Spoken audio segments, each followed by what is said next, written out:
Hi there, it's Amy, and I just wanted to follow up. I posted my first episode, and I just wanted to touch base on a few things. I hope that it is reaching people who need it, and I hope that my words ring true and they bring you healing as well. I wanted to dive into a few things like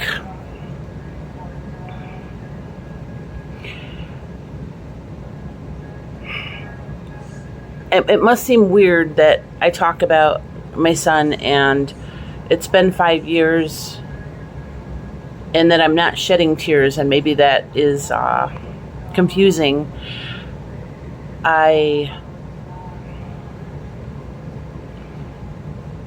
It isn't that it doesn't hurt anymore. I have found a coping mechanism where I can choose when and where I grieve. Now, in the beginning, that wasn't an option. That was not a possibility. I would not have been able to do that. I just let it out then. I just let it consume me then. And now, sometimes I will set aside some time for me to feel the feels and to get it out. I have my moments where things might trigger me or hit me, or things occur that were unexpected. And then, I could be watching a movie, and for some reason right now, movies seem to really enjoy human beings being hit by a car. And that will trigger me in a New York second. It is not something that I can really witness or watch. And I have pretty much cut a lot of movies out of my life because of that. And I also think that well, hello, kitty. That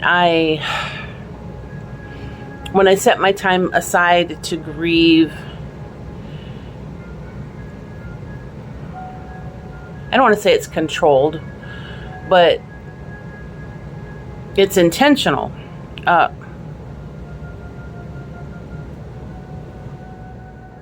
Hey, darling. She's very shy, so it's amazing that she's out right now. That's Padme. She's my kitten. We've had her a little over a year.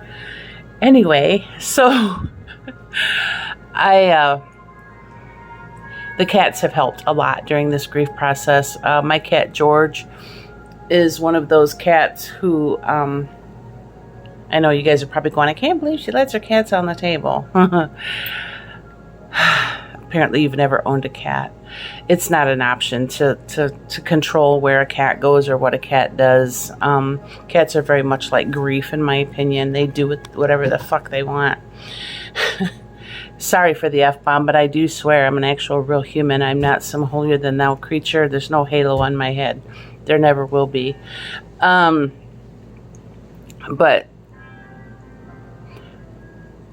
grief is a mother, isn't it? When my mom passed away 6 weeks after she died, I remember sitting in the middle of my living room floor. I had a baby, and my daughters were I'm trying to remember how old they were, 10 and 9, I think. And I'm not really sure what occurred in the weeks after my mom's passing. She died in Florida. The whole family came down to Florida. We said our goodbyes after burying her. Or, no, we didn't bury her. I don't know what we did. It was such a fog.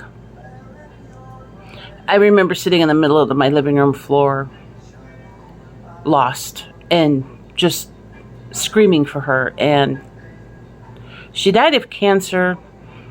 I knew about the cancer about 6 weeks before she passed, and I just thought there was going to be more time, and I actually thought she might beat it. It didn't happen that way. And it changed me forever. And at the time, I just don't even think that I was actually cognizant. I didn't think of it. It just happened. And it's like at the same time, my whole world fell apart. I was attending a church and that fell away. And I had some friendships that fell away. And just my entire life felt like it had fallen apart. Just about every single area of my life. So that one, I wasn't hell bent on healing from. I just kind of survived it because I was surviving everything else. And life came at me really hard then. And I was such a different person when that happened. This time around, I'm not going to say, I can't say it was easier, but I feel like I was better equipped as a human being this time around. I say that, but yet it still freaking devastated me. I think back on the fog right after it happened and how it was just grasping at straws every single day, just trying to, trying to make sense of it in a way, just seeking answers, like why? Just why? It just doesn't make sense. And I know in my previous episode, I said something like, don't ever let anyone tell you how to grieve, but then I gave you pointers on grief, and that was stupid of me. I don't mean it that way. I mean, it's your grief. You're gonna do what you do. But if I had known at the time things like the shoulda, woulda, couldas, if I had known to stop with all the what ifs and just the why. I mean, to this day, I will still ask why. But what I've learned through NDEs and I do believe that we have an expiration date. And it's probably not set in stone, but it's probably a loose, probably a rough estimate. Because a lot of people that get sent back from NDEs are told it's not your time yet. So I'm assuming that if it wasn't my son's time yet, then he would have been sent back. But from what I understand, it was his time. And that's very hard to say, especially as his mama. Things that you have to grapple with and come to terms with, and jagged pills you have to swallow in grief absolutely suck.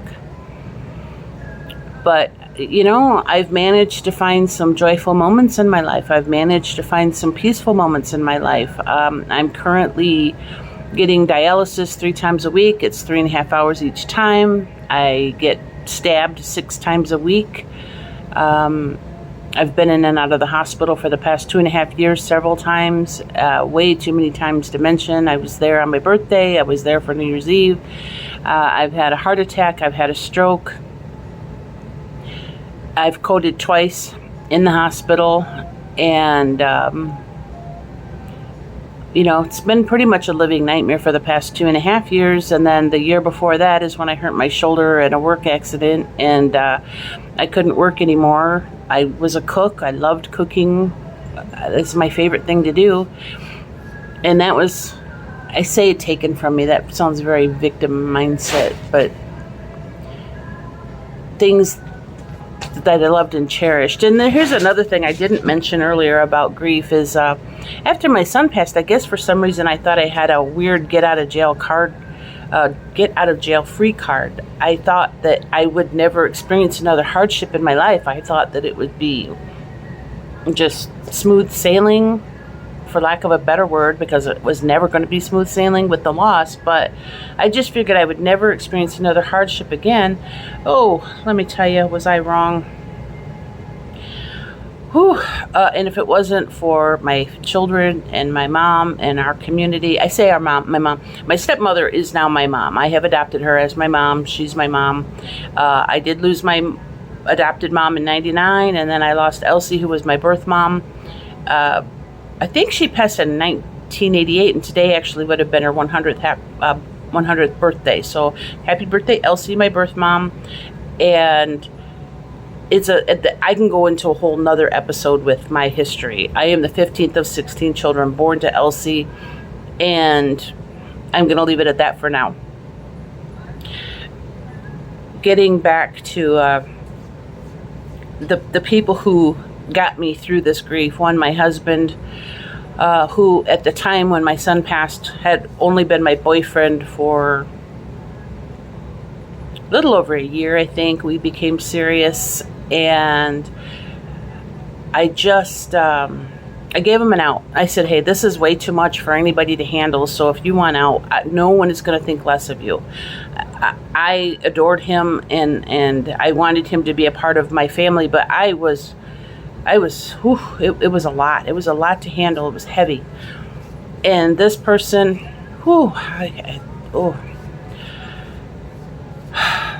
I did not know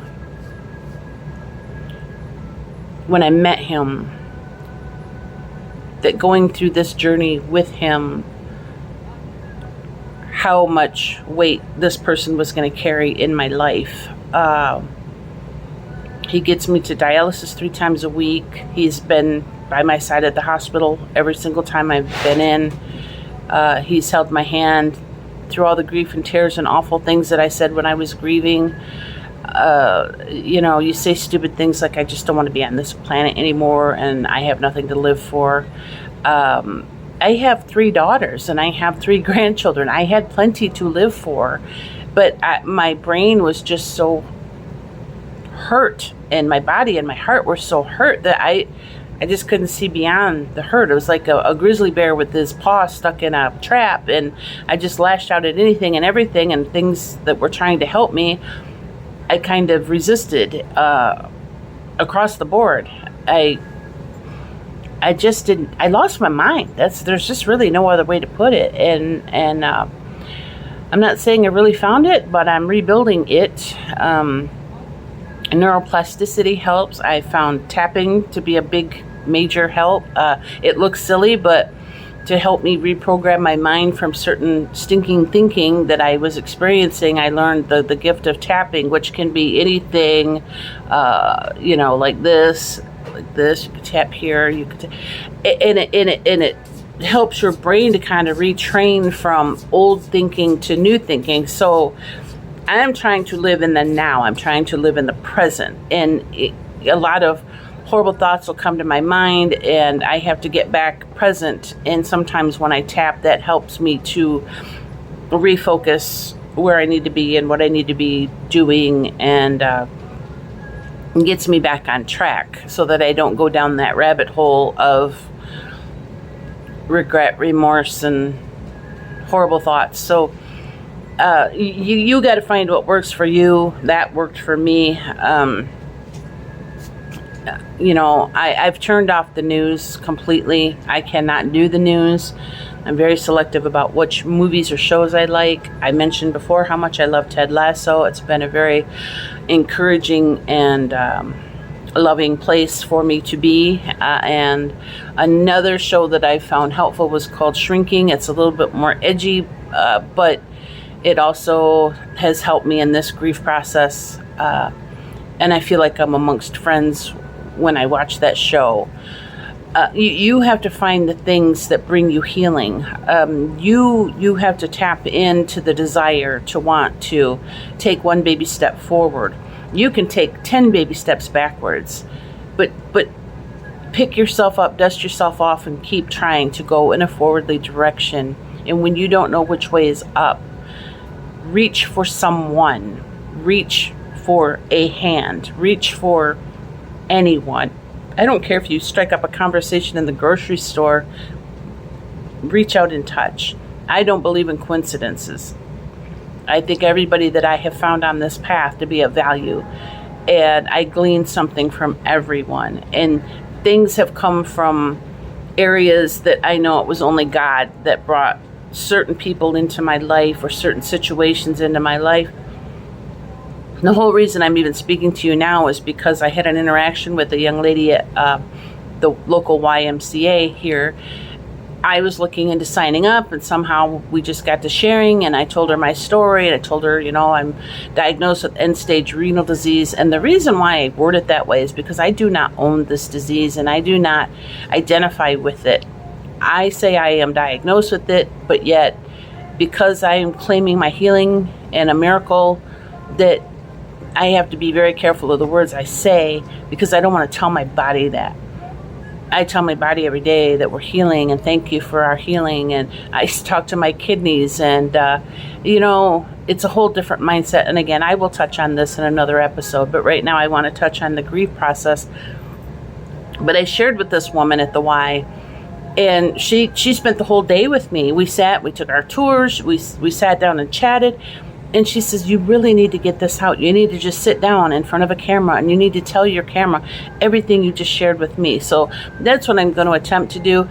I may be all over the place. That's just how I am.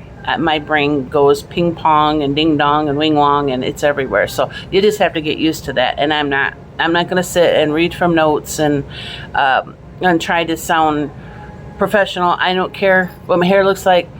I did put on lipstick. That was a plus. And, I'm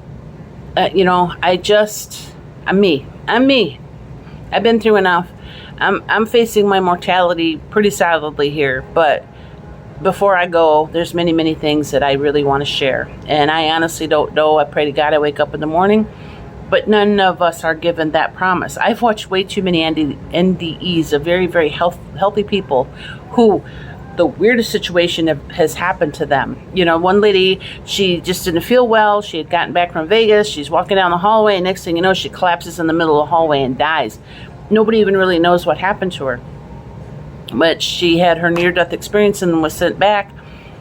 And in her near-death experience, she met somebody there. I think his name was Alan. And then the person, when she got back into her body that was trying to revive her and bring her back to life, his name was Alan, too. I don't think that was a coincidence. So I honestly don't believe in coincidences. I really do think that everybody that we run into, everybody that we see, I put this out there because I put it to a lot of people who I think will share it and then find somebody who may need the information that I have. So I'm going to try to streamline for you. I'm going to try to keep it there, but my main thing is I'm putting myself out there. I'm giving you my contact information or a way to get a hold of me personally, because every situation is different. And I think the bottom line is you probably just want to be heard. I know from experience that after some time, when you're in grief, initially you're going to get an outpouring of love and people who, ask if you want to go to lunch or want to go for coffee or, is there anything they can do? And I think that you're in such a state of just, I don't know what to do, that you don't take anybody up on those offers thinking they'll be there later. But then after the time goes by and when you're finally ready to be sociable, it's kind of lost its flavor. So I'm not really one to reach out. I am a very introverted person. I'm a very just in myself type of person. I don't socialize, and I know that it can be hard to reach out at those times because you think, well, who's going to want to sit and hear me cry? Well, you know what? I want to sit and hear you cry. It's not because I want to hear you cry. I want to be here for you while you're crying. I had a young lady, when my son passed away, it was Christmas, and I don't even know how I got in touch with her. Her name's Kitty. Hi, Kitty.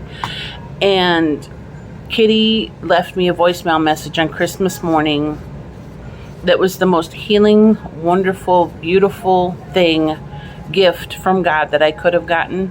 She had lost her son, and she was in the process of rebuilding her life, and she moved, I believe, from Canada to Mexico and built a new life for herself. And she became one of my go-to people if I was having a hard time. But the voicemail that she left me, I could listen to over and over and over and hear just the love and sincerity in her voice, and it helped me so much and brought me so much comfort.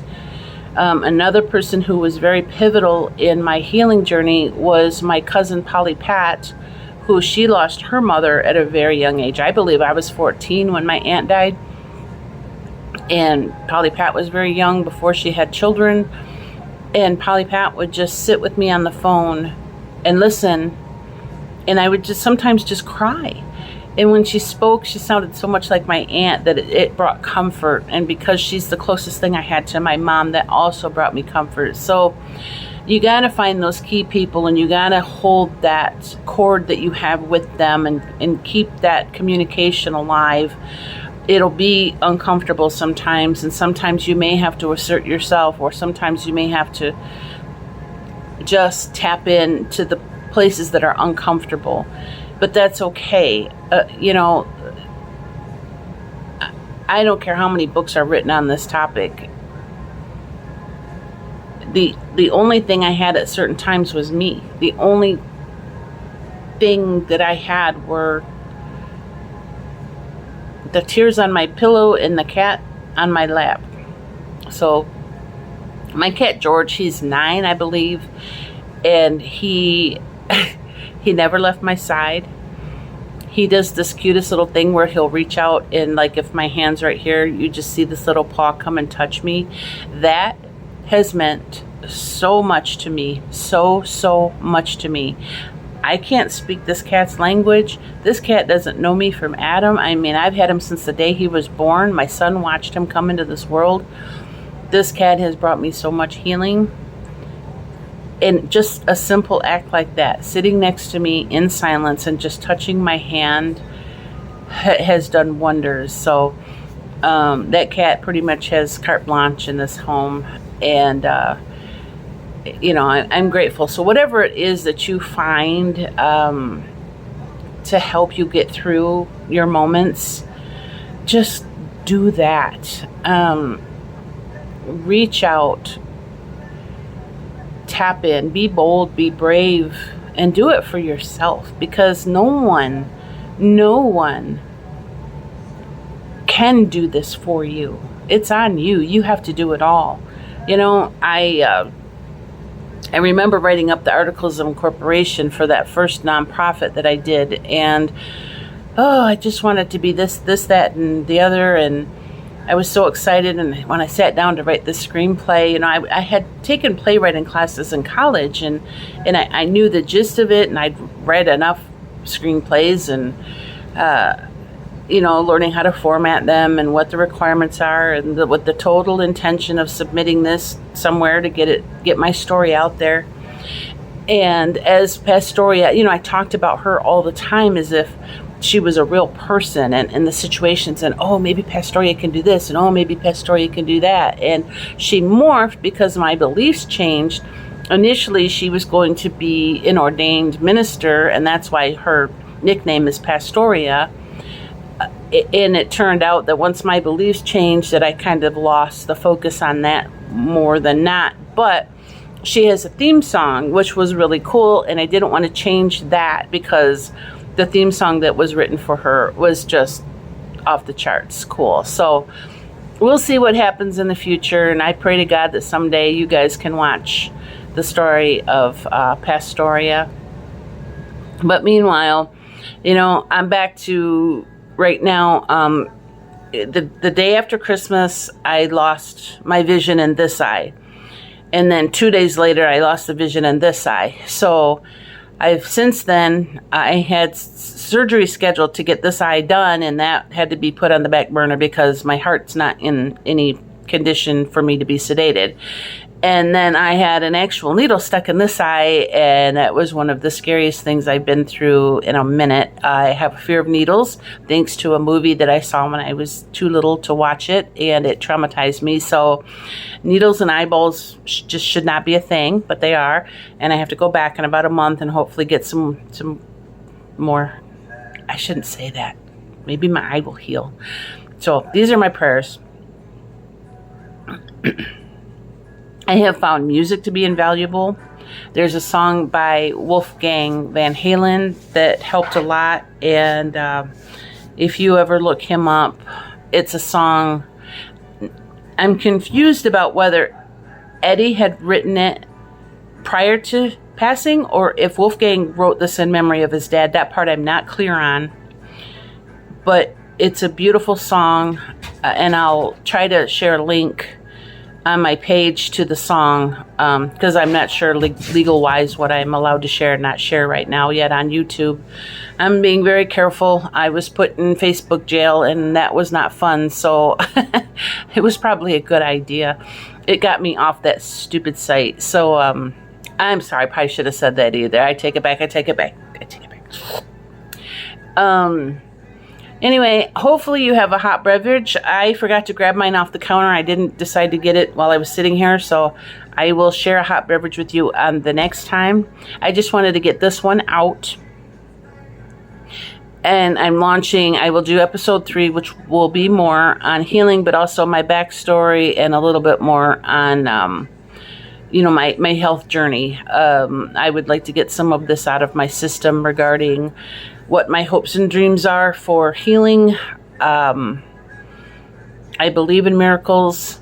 I've heard many stories about miracles, or people go from stage 4 cancer to not having any cancer at all to 4 years later still no cancer. These are the things I hold on to. These are the hopes that I hold dear and I grasp, and I covet prayers. So please keep me in your prayers. And I'm going to go ahead and close this out for now. But I just wanted to touch base and clarify a few things and go forward a little bit more, and I will be back. I love you guys.